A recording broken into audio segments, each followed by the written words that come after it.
সম্মানিত দর্শক মণ্ডলী, আসসালামু আলাইকুম। আশা করি আপনারা সবাই ভালো আছেন। আপনারা যারা দেশি মুরগি লালন পালন করতে চাচ্ছেন, যারা নতুন উদ্যোক্তা আছেন, অবশ্যই আপনারা তিনটা বিষয় না জেনে কখনো খামার করবেন না।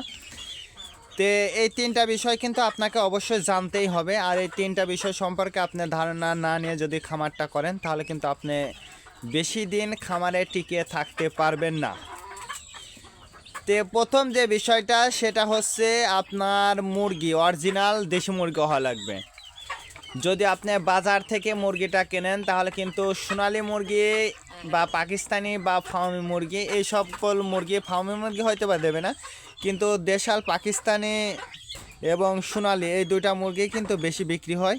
যদি আমার কথা বিশ্বাস না হয়, অবশ্যই আপনারা বাজারে গিয়ে বিষয়টা আপনারা নিজেরাই তদন্ত করতে পারবেন। এই জন্য আমি বলবো যে যেখান থেকে পারবেন অরিজিনাল দেশি মুরগিটা আপনারা কালেক্ট করবেন।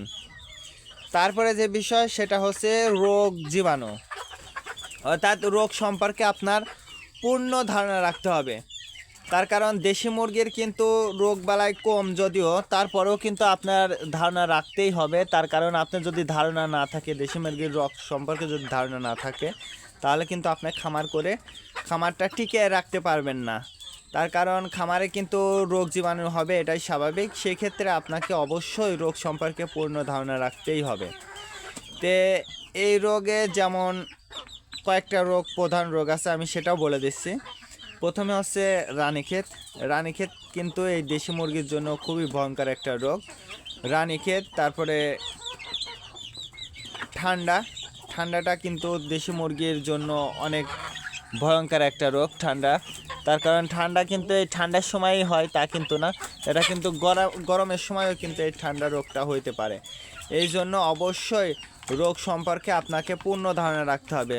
শুধু যে রোগ সম্পর্কে সেটা কিন্তু না, অবশ্যই রোগের যে কোনো রোগ আপনার খামারে অ্যাটাক করতে পারে, সেক্ষেত্রে অবশ্যই আপনাকে সচেতন হতে হবে এবং পরিষ্কার পরিচ্ছন্ন একটা খামার কিন্তু আপনাকে করতে হবে।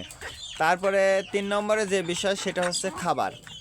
আপনি যতটা পারবেন যে আপনার মুরগির কম দামের খাবারটা দেবেন। কম দাম বলতেছি বলে এটা পুষ্টিকর বিহীন হবে, কথা কিন্তু এমন নয়।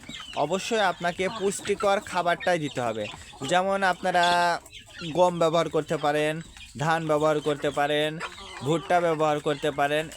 এই ধরনের যত খাবার আছে, আপনারা এই লেভেলের খাবারটা কিন্তু আপনারা দিতে পারেন। আর আপনি যদি যত কম দামের খাবারটা আপনারা দিতে পারবেন, ততটাই আপনি বেশি লাভবান হতে পারবেন বলে আমি একান্ত আমার বিশ্বাস। তার কারণ খাবারের খরচটা কিন্তু দেশি মুরগির জন্য যদি বেশি হয়ে যায়, তাহলে কিন্তু আপনার লাভের সংখ্যাটা কমে যাবে।